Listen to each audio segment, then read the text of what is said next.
Kalau manusia kesurupan jin itu kan nggak bisa ngapa-ngapain dia. Lah Dajjal itu bisa ngunci jin, kemudian jin itu disuruh apa oleh Dajjal itu. Kalau jin itu adalah ilmu dari orang itu kebal dan ilmu dari orang itu jago berkelahi, berarti Dajjal itu bisa megang ilmu kebal dan jago berkelahinya. Jadi dia itu jago berkelahi beneran dan kebal.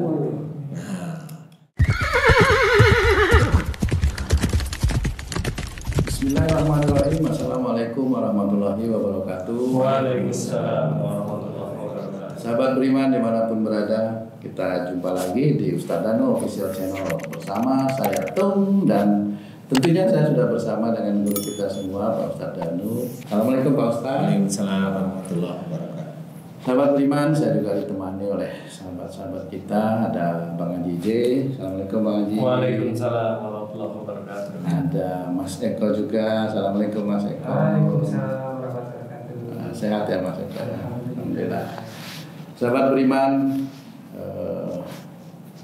di video kali ini seperti biasa kita ngobrol-ngobrol lagi bersama guru kita Pak Ustadz Danu, yang intinya agar bisa meningkatkan keimanan dan ketakwaan kita kepada Allah. Baiklah sahabat beriman, ikuti terus video ini ya. Oke, Pak Ustadz, ini kan kabarnya ini Pak Ustadz sudah masuk pada akhir zaman ya Pak Ustadz ya. Terus di akhir zaman itu juga nanti akan ada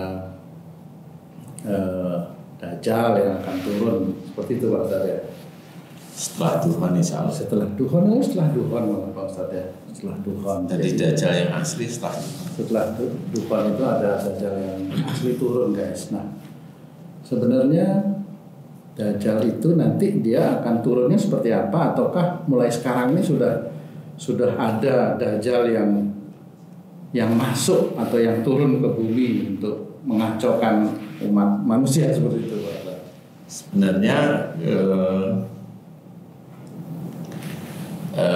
kalau Dajjal itu yang dimaksud anak buah, ya anak buah Dajjal itu sudah mulai sejak zamannya Rasul Muhammad. Anak buah Dajjal itu sudah masuk ke banyak orang, istilahnya masuk ke banyak orang. Nah, yang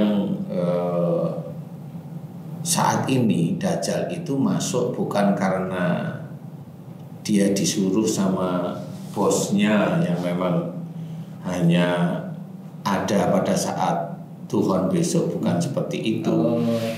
Nah, tapi anak buah Dajjal itu masuk dari perilaku manusia, khususnya yang Muslim, yang menyimpang dari ajaran Islam. Menyimpang itu bisa aja menyimpang betulan, syirik atau musyrik, atau keluar dari ayat-ayat Allah. Keluar dari ayat-ayat Allah. Jadi keluar dari ayat-ayat Allah itu yang bagaimana? Nggak usah yang cerita bahwa dia tidak bersyahadat, enggak. Kalau Allah itu menyuruh kita disuruh senantiasa tobat, nggak tobat, nah itu udah keluar. Disuruh bersyukur, nggak bersyukur, itu keluar. Kalau sholat rata-rata orang Muslim itu rata-rata sholat lah. Iya, kan itu kebanyakan itu sudah sholat lah ya. Nah, ayat-ayat Allah itu kan nggak cuma sholat saja. Contoh, orang Islam di bulan Ramadan ini harusnya puasa, kewajiban bagi orang Muslim itu kan berpuasa. Nah, dia tidak berpuasa. Nah, itu keluar dari ayat Allah seperti itu. Orang Muslim disuruh oleh Allah Ta'ala untuk memaafkan kesalahan orang lain, dia tidak memaafkan. Nah, itu sebenarnya keluar sebenarnya. Sudah nah, itu ya Pak Ustadz ya. Maksudnya keluar dari ayat-ayat Allah. Oh, itu. Nah, keluar dari ayat-ayat Allah inilah anak buah Dajjal itu masuk. Ustaz, kalau hanya seperti keluar dari ayat-ayat Allah aja anak buah Dajjal masuk, betapa banyaknya manusia yang keluar dari ayat-ayat Allah itu, utusannya itu masuk udah. Dajjalnya ada ciri-ciri khusus. Karena kalau lebih spesifik itu kita tidak tahu, karena orang itu hanya melihat kalau orang itu sholat udah dianggap soleh. Orang baca Quran udah dianggap soleh, dia soleh sekali. Nah, padahal Dajjal itu masuk itu tidak di titik-titik itu. Contoh umpamanya puasa. Kata beberapa orang puasa itu setan tidak mau masuk. Kan gitu orang berpuasa setan tidak mau masuk. Kalau saya nggak langsung percaya, saya tuh malah ngajak berpikir, emang kamu pernah tahu setan nggak masuk di orang yang berpuasa? Itu satu. Karena kalau dalilnya yang langsung berhadapan orang berpuasa tidak dimasukin setan, memang saya nggak pernah tahu. Tetapi orang berpuasa itu kan macam-macam.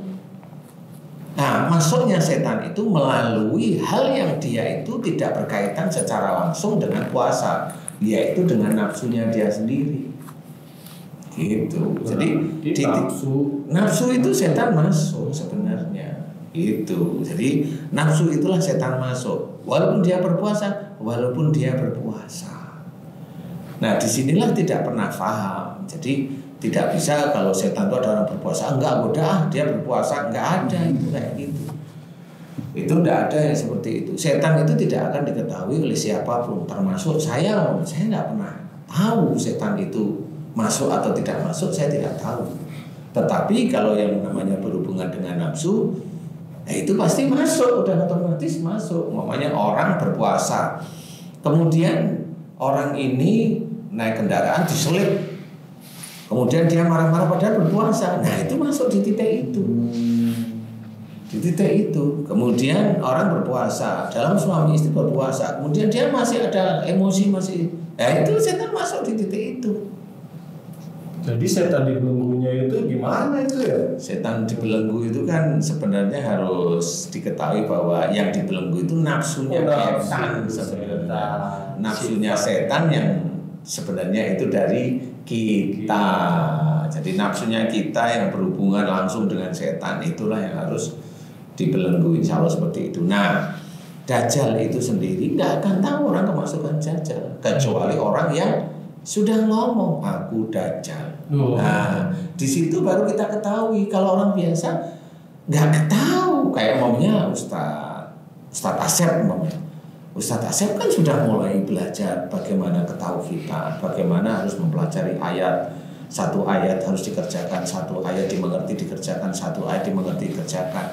Dikuatkan pengertian, pemahaman betul untuk kesehari-harian. Nah, di situ mulai Dajjal yang di tubuhnya beliau nggak nyaman sudah. Padahal ada faktor lain. Faktornya yang menjadikan Dajjal itu akhirnya keluar pada tubuhnya Ustadz Asep, keluar pada tubuhnya Bunda Sari, itu karena memang beliau mau belajar tauhid beneran.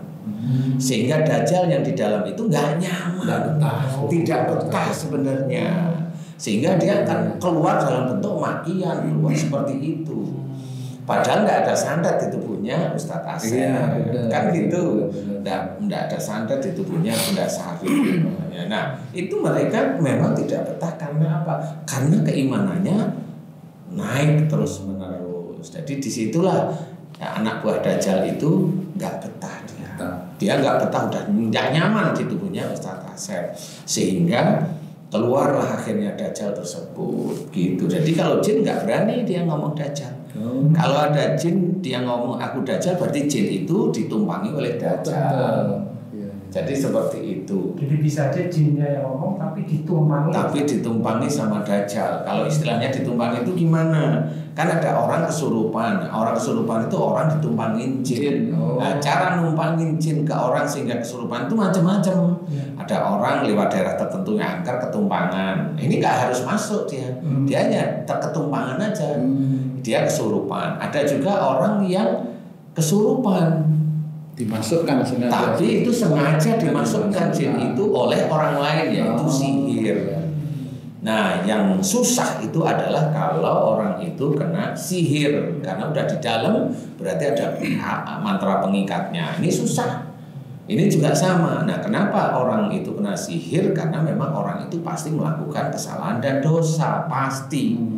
Gitu. Jadi kalau ada orang yang kena sihir itu rata-rata insya Allah pasti ada salah dan dosa di hadapan Allah.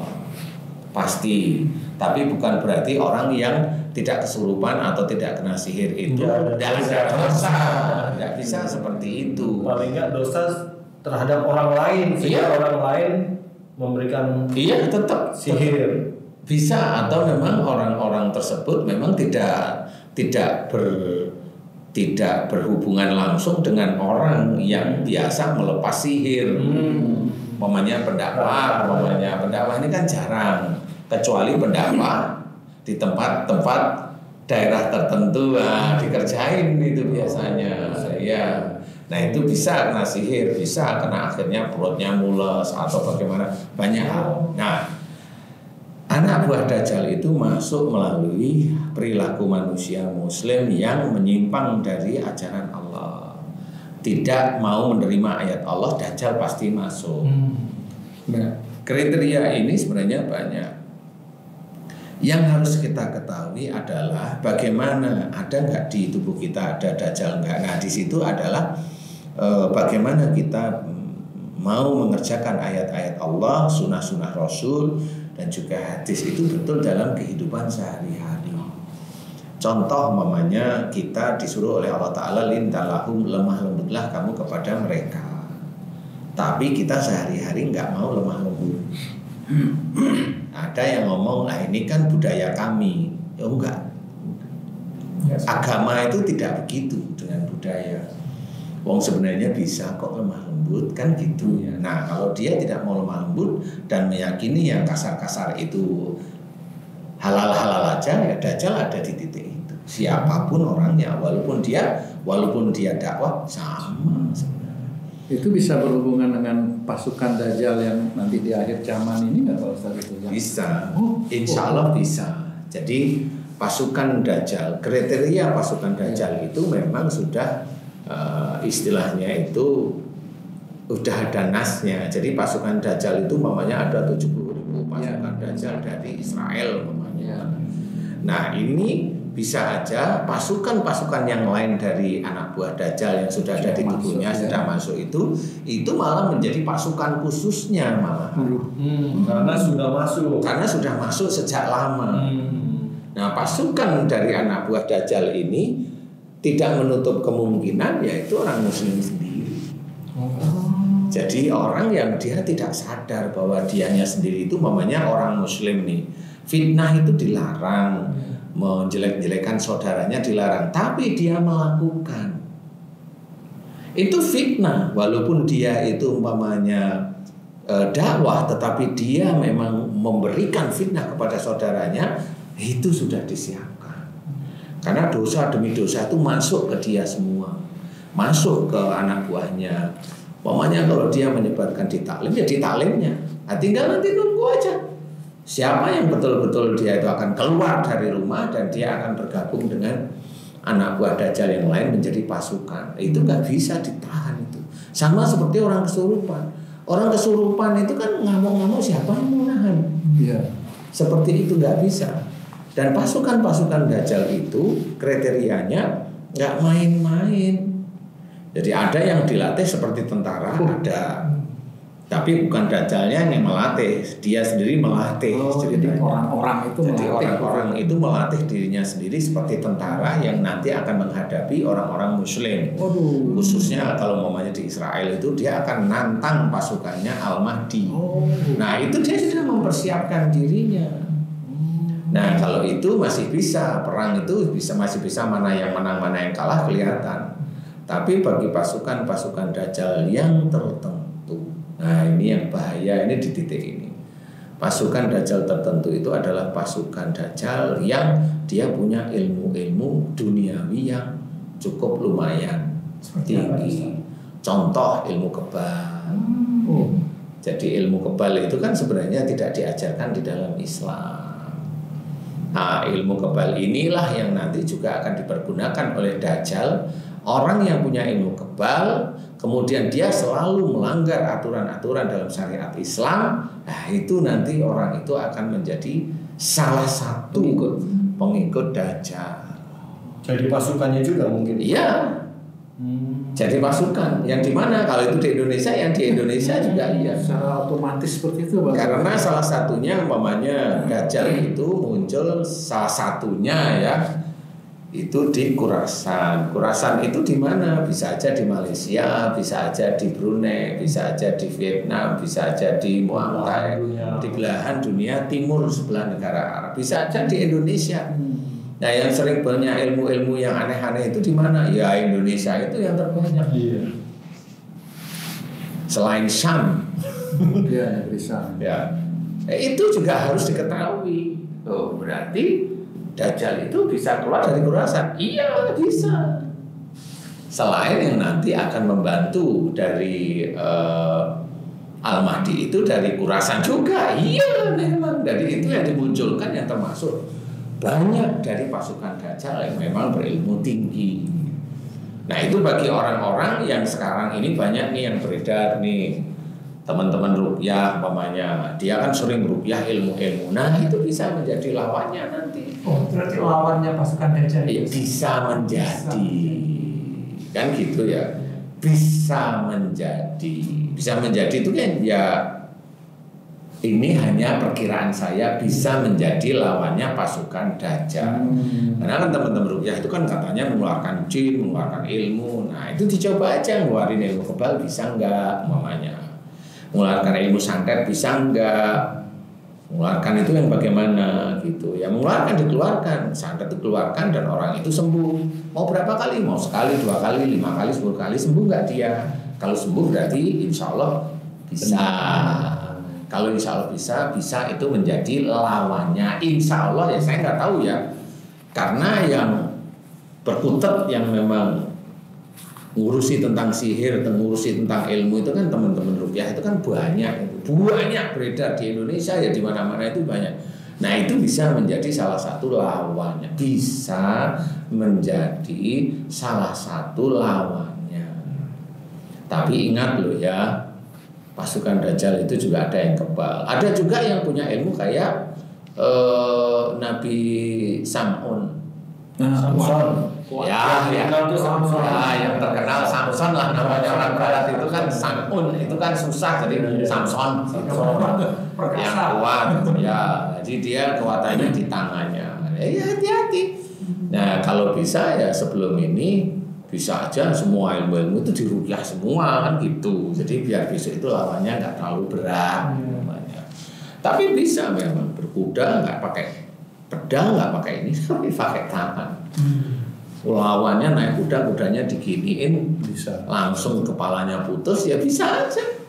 Nah, itu yang harus disiasati. Nggak bisa kita hanya bertahan dengan kekuatan fisik, latihan seperti tentara. Nggak bisa. Nah, itulah salah satunya kekuatan-kekuatan itu, basic-basic ilmu-ilmu yang seperti itu, insya Allah salah satunya yang kalau diizinkan oleh Allah Ta'ala itu iman yang kuat, ketakwaan pada Allah Ta'ala yang kuat, itulah sebenarnya yang menjadikan anak buah Dajjal itu ngerem lah istilahnya.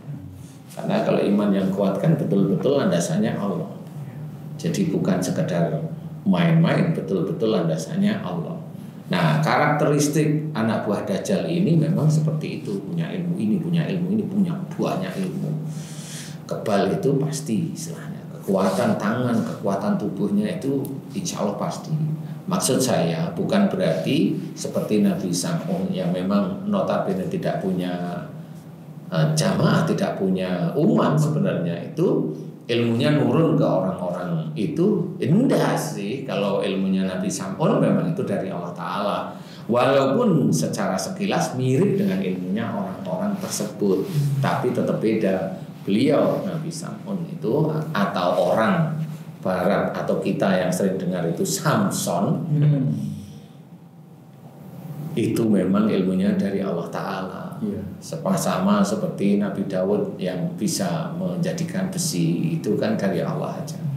Walaupun nanti di negeri kita di Indonesia ini banyak sekali empu-empu yang bisa memilah dari tanah itu jadi besi dilembekkan seperti itu, ya mirip tapi tetap beda.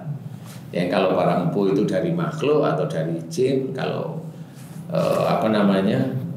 David Nabi Daud itu betul-betul dari Allah Ta'ala. Bedanya di situ. Kalau Nabi Daud itu insya Allah dibantu oleh para malaikat. Kalau orang-orang empu itu yang bantu adalah jin. Bedanya hanya di titik itu. Sama kalau dulu Nabi Sam'un itu yang menyelesaikan pekerjaan beliau itu adalah para malaikat dengan kekuatannya. Kalau anak buah Dajjal besok ya dari jin yang memang itu dipergunakan untuk menguatkan dirinya sendiri. Jadi titik-titik tertentu itulah sebenarnya banyaknya, yang paling banyak anak buah Dajjal itu ada. Selain anak buah Dajjal itu kalau dia menyerang gitu, itu hanya khusus laki-laki atau perempuan atau sama saja, itu dijadikan pasukannya lagi atau dibunuh atau gimana itu? Kan beda antara pasukan dengan pengikut, itu kan beda. Oke. Kalau pasukan itu yang memang dia harus berperang istilahnya. Kalau pengikut itu dia langsung kafir aja. Kan beda ya. Jadi pasukan itu yang berperang memang ada kriteria tertentu. Umpamanya maaf nih Ji ya, ini haji ini sholat umpama ya, tapi dalam seharian itu kalah dengan istri, disuruh ini mau aja kalah terus, belum bisa apa. Suatu ketika memang nggak taunya perilaku haji sendiri itu di luar itu arogan, emosional. Ini umpama ya, arogan, emosional, pengen menang, tapi di rumah kalah dengan istri. Berarti haji ini di rumah itu sudah ada dosa, di luar juga dosanya banyak. Anak buah Dajjal yang notabene mirip seperti jin, tapi lebih grade-nya lebih tinggi itu, dia sudah banyak di tubuhnya jin. Banyak nih. Nah, yang tahu kriteria nanti yang bisa menjadikan itu adalah Dajjalnya sendiri. Yang asli itu tahu. Sudah menandai anak buah yang mau diajak berperang, anak buah yang diajak untuk menjadi pengikut anak buah yang berperang. Dan pengikut itu maksudnya kalau Dajjal itu gurunya, ya ini ya anak buahnya ya termasuk itu gurunya, ya ilmunya mirip seperti itu. Jadi seperti kalau pengikut dia hanya ikut, nih ada makanan, kalau Dajjal datang makan, tapi kamu harus kafir ya gitu. Nah itu udah gak bisa ditolak. Karena Dajjal itu sendiri sebenarnya sudah ada hati dan otaknya itu kebulet nafsu duniawinya. Kemudian dia sendiri juga melakukan pelanggaran-pelanggaran terhadap ayat-ayat Quran. Sehingga di titik itulah Dajjal yang asli itu sudah mempunyai penanda siapa yang akan menjadi anak buahnya. Tidak hanya pengikut, anak buahnya. Jadi itu yang diandalkan istilahnya. Kalau dalam hadis ya 70.000 pasukan Dajjal, salah satunya di titik-titik itu. Seperti itu. Jadi kriterianya ya macam-macam. Ya itu tidak bisa. Apakah orang Muslim? Enggak mesti orang Muslim itu enggak kena anak buah Dajjal. Banyak yang sudah terjadi. Salah satunya saudara kita Ustadz Hasyim mulai ngomong terus, tapi nanti hilang. Saya juga bilang nggak usah takut Ustadz, mumpung Dajjal yang masih belum datang, jadi Ustadz masih bisa evaluasi perilakunya, dijaga, kemudian banyak taubat kepada Allah Ta'ala, mohon ampun di mana kelemahan-kelemahan Ustadz dulu, di mana mohon ampun. Jadi beliau sudah siap-siap benar-benar untuk mohon ampun. Nah suatu ketika bisa aja kalau Haji J itu nanti benar-benar sudah, saya nggak tahu memang secara harfiah ya kelihatannya sholat, tapi kan nggak tahu sehari-hari. Tahunya sholat ya rajin ya tahu, tapi tiba-tiba pada saat jadi pengikut, tiba-tiba langsung kabur dari rumah. Lah itu. Tapi saya takutnya itu takutnya Haji J itu bukan ke arah Dajjalnya yang paling saya takuti. Kabur itu memang setelah itu kabur ke tempat yang lebih menurut Haji J agak enak gitu. Mana tuh? Ninggalin rumah. Enggak ya. Jadi intinya adalah anak buah Dajjal itu nanti ragam. Yang berilmu, pasukannya itu yang berilmu jelas. Jadi tidak bisa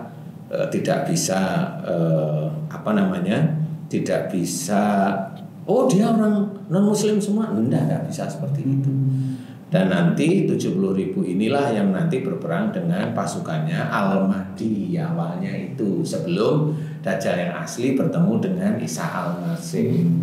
Nah, dalam peperangan ini kalau memang seperti itu, banyak saudara-saudara kita yang memang berperang melalui Al-Mahdi itu banyak yang meninggal, gugur, banyak yang gugur.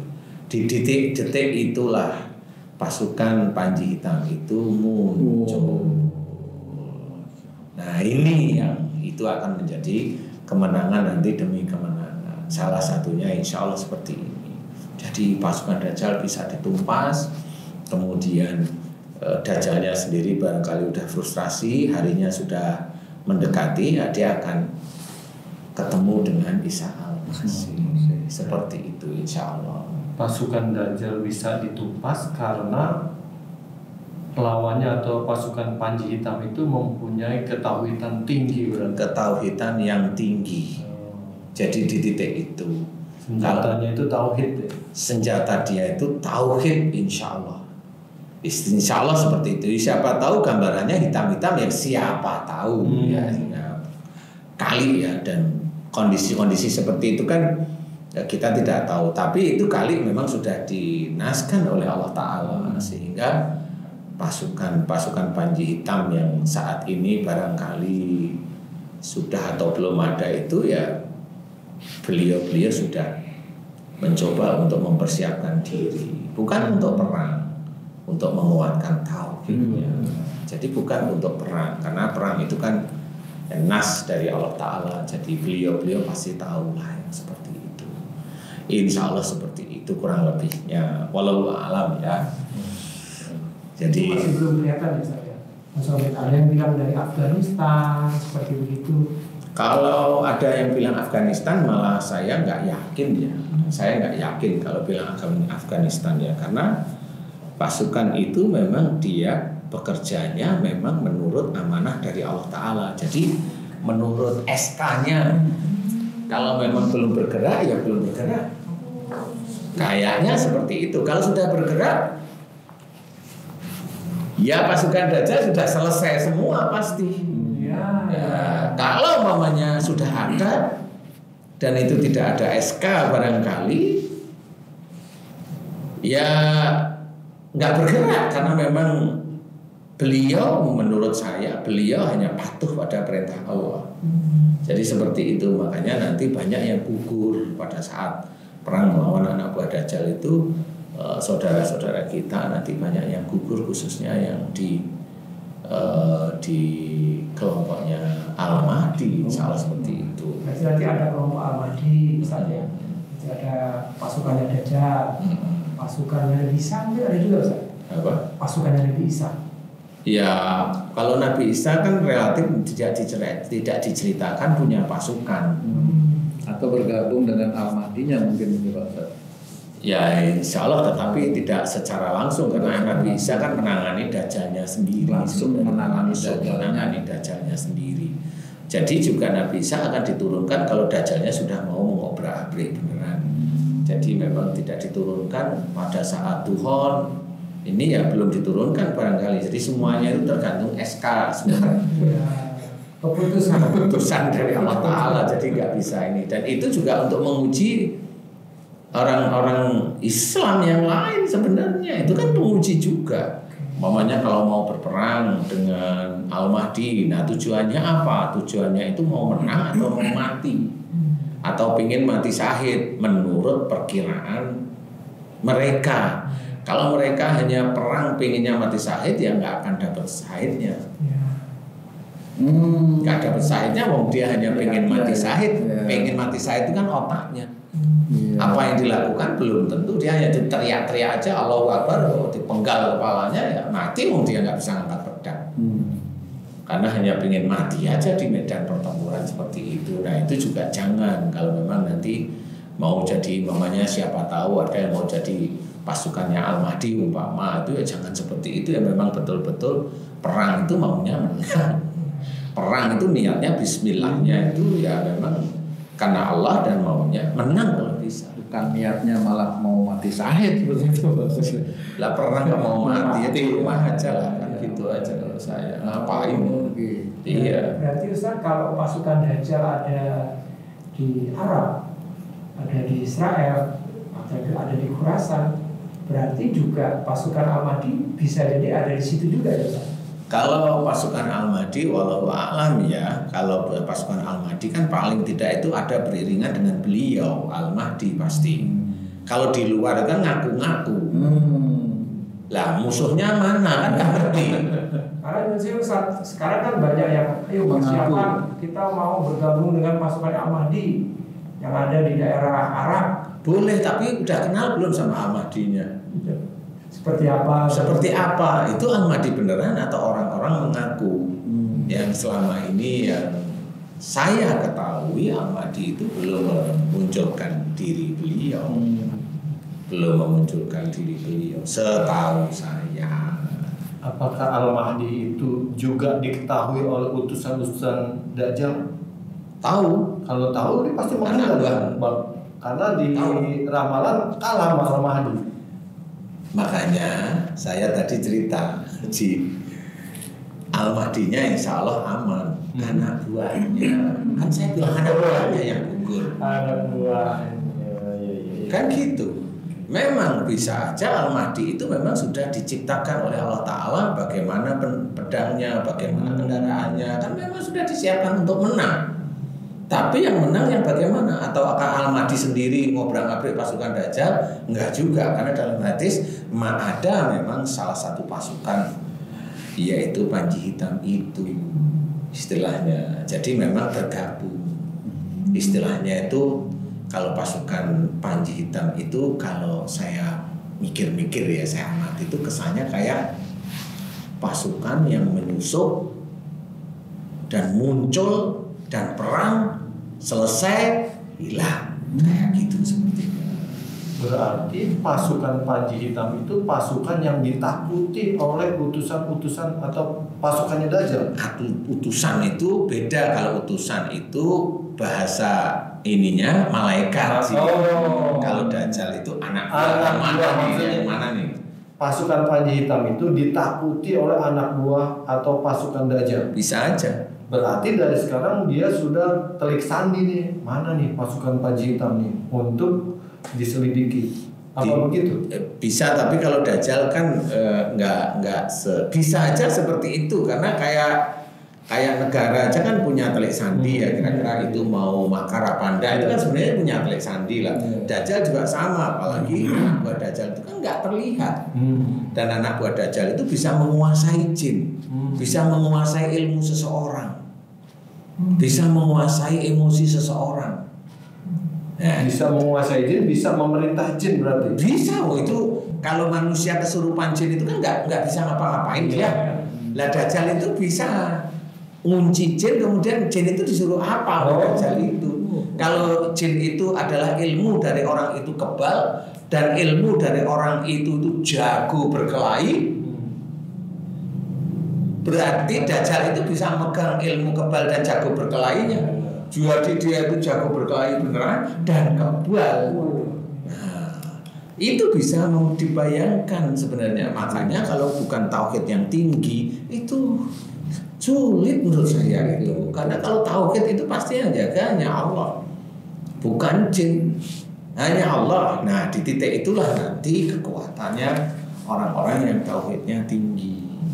Seperti itu. Jadi bisa aja telik sandi dari Dajjal itu sudah mulai intip-intip itu sudah kira-kira siapa kayak gitu. Jadi kalau orang yang arogan, omongannya kasar ini, wah itu malah bukan yang diintip, itu yang dimasuk. Oh itu jadi bagian dia itu bisa. Cuma tinggal nanti dia ikut masuk ke pasukan atau tidak. Itu hanya Allah ya. Kalau itu hanya Allah ya. Jadi kalau menjadi pengikut itu kayaknya kayak apa ya? Kayak timbangannya itu sudah masuk bahwa itu harus jadi. Nah itu yang tidak pernah tahu. Jadi seperti itu kurang lebihnya insya Allah. Kalau maaf Ustaz, kalau pasukannya Dajjal itu 70.000, kira-kira pasukan yang mengalahkan itu kira-kira apa sebanyak itu atau malah lebih atau gimana sebenarnya Pak Ustaz? Kan banyak sekali. Ya banyak ceritanya bahwa pasukan Al-Mahdi itu nanti 313 ada, atau pasukan Panji Hitam itu yang 313 ada yang ini memang ada beberapa diceritakan, beliau-beliau itu menceritakan dari hadis. Ya, tapi istilahnya kalau saya cerita wallahu alam, saya nggak ngerti yang seperti itu. Apa mirip-mirip kayak peperangan zaman Rasulullah itu ya Pak Ustaz? Rasulullah pasukannya sedikit, lawannya banyak tapi dimenangkan oleh Allah seperti Di itu. awal-awal kerasulan. Perang ya. Ya, itu bisa aja karena ini kan nanti ujungnya adalah kemenangan Islam. Kemakmuran Islam, ujungnya itu kan ke arah sana. Waktunya mepet. Jadi kalau waktunya mepet, berarti waktunya mepet itu kan dilihat. Dajjal itu kan hanya 40 hari. Berarti kan waktunya mepet. Nah, kalau mepet itu berarti memang yang jagoannya kayaknya di titik di Panji Hitam sama Al-Mahdi. Jagoan, kalau kita bilang jagoan, kalau film itu jagoannya di Panji Hitam sama Al-Mahdi itu. Kalau Nabi Isa kan urusannya dengan Dajjalnya yang asli. Kurang lebih seperti itu. Baiklah Pak Ustadz, terima kasih penjelasan mengenai Dajjal dan pasukannya dan pengikut Dajjal itu. Terima kasih Pak Ustadz. Sahabat beriman, demikianlah perbincangan kami dengan guru kita Pak Ustadz Danu mengenai Dajjal, siapa yang mengikuti Dajjal, siapa yang menjadi pasukan Dajjal. Tapi lebih baik mulai sekarang ya kita lebih baik mendekatkan diri kepada Allah, menegakkan tauhid agar kita tidak terombang-ambing oleh Dajjal itu sendiri. Demikian sahabat beriman, jika ada perkataan kami yang kurang berkenan dan salah, kami mohon dimaafkan karena sesungguhnya kebenaran itu hanya milik Allah. Billahi taufiq wal hidayah. Assalamualaikum warahmatullahi wabarakatuh. Waalaikumsalam warahmatullahi wabarakatuh. Alhamdulillah.